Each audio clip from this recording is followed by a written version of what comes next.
So today we'll be talking about Zombie Necronize.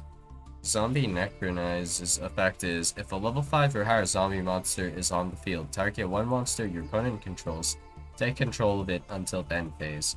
During your main phase, if this card is in your graveyard, you can shuffle one of your banished zombie monsters into the deck, and if you do, set this card but banish it when it leaves the field. You can only use one Zombie Necronize effect per turn and only once that turn. So this card has a pretty solid effect, honestly. So if a level 5 or higher zombie monster is on the field, so within Zombie World, there's a good amount of ways to do it. So first off, Uni Zombie is level 3, correct? But after Uni Zombie uses the effect, uh, its own effect twice, you have to discard from hand and send from deck to the graveyard. Then Uni Zombie will become level 5, fulfilling the conditions to activate Zombie Necronize by itself. Monster that you typically go into will be, of course, like Doom King, but any monster that's level 5 or above while Zombie World is active would enable you to activate Zombie Necronize. Now, the bad part about Zombie Necronize here is that taking control of it until the end phase is fine, but it says during your main phase, if this card is in your graveyard, you can shuffle one of your banished zombie monsters into the deck, and if you do, set this card but banish it when it leaves the field. So that effect you can only use the next turn after you use this effect, or you can only use this effect after using this effect here, because you can only use one Zombie Necronize effect per turn and only once that turn, and both of these count as separate effects. So, unlike, for example, Return of the Zombies. Oh, I have to type out the whole thing. Alright. Return of the Zombies. Return of the Zombies says you can only use each effect of Return of the Zombies once per turn, meaning you can do both portions. You can set the card, and you can also activate like either effect, right? So you could feasibly like set on your turn, right? And then you activate Return of the Zombies, set it again, and then it's available for the next turn again. But with Zombie Necronize, what would happen is you would activate Zombie Necronize, a turn would pass, and then on the next turn, so like turn 3 at this point, well, your opponent wouldn't have a zombie for you to take on turn 1 anyway, so it's like turn 1, it does nothing unless you're going second, right?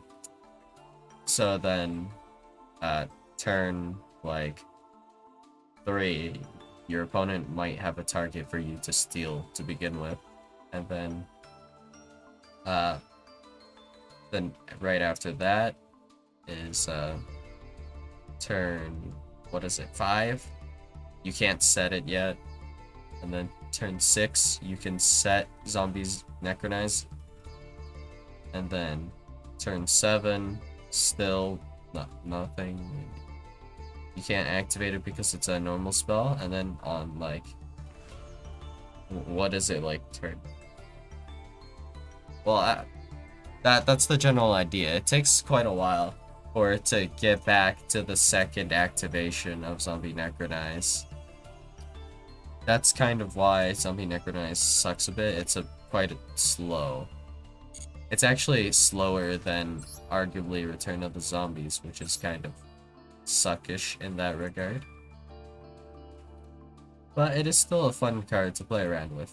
One of the best usages I found for Zombie Necronize was specifically to play it against Eldlick, because Eldlick is slow enough that this actually works pretty well against Eldlick, but the best way to mess around with this, I think, is if you can take Eldlick, and then instead of linking it off, if you can go ahead and set up its... I guess setting up its banish would be nice, but if you could XYZ summon using Eldlick, that would lock it onto that monster a bit, but that is pretty rough to do. I would much prefer to just bowl in the Elblick in comparison to like a Necronize.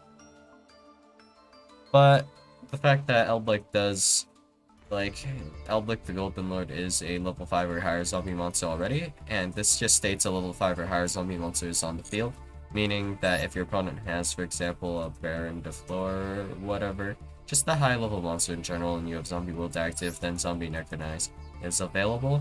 And the interesting thing about that is if I were to, like, for example, normal summon Uni-Zombie effect, Baron negate, activate Zombie World, and then I go ahead activate Necronize and take their Baron, I would get an Omni negate and a pop, I believe.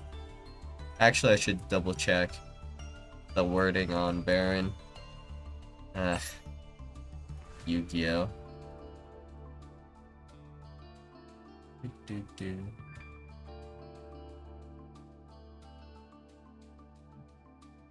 When a card or effect is activated, quick effect, you can negate activation, and if you do, destroy that card.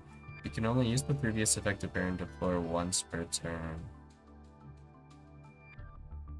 Wait, what?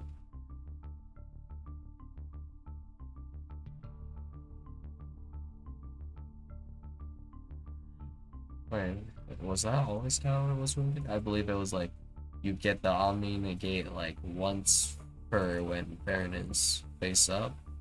Oh, once while face up on the field.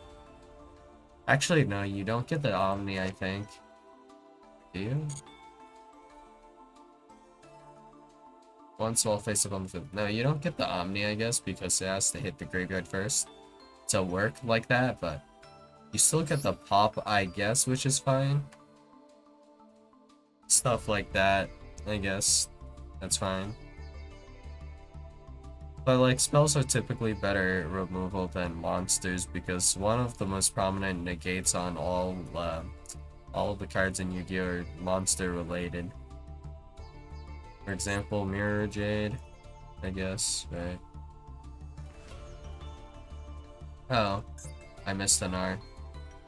So, Mirror Jade doesn't actually do anything to back row like spells or traps. Mirror Jade can only target monsters, but it can target itself, which is honestly kind of annoying in a way. But yeah. Zombie Necronize. It's an alright card. It's not like game changing. You don't really need to go ahead and find space to run Zombie Necronize. But this its fun and useful applications. The effect where it kind of resets itself, not the best, not the most useful. But I've used this card before and it's done its job. So yeah. See you guys.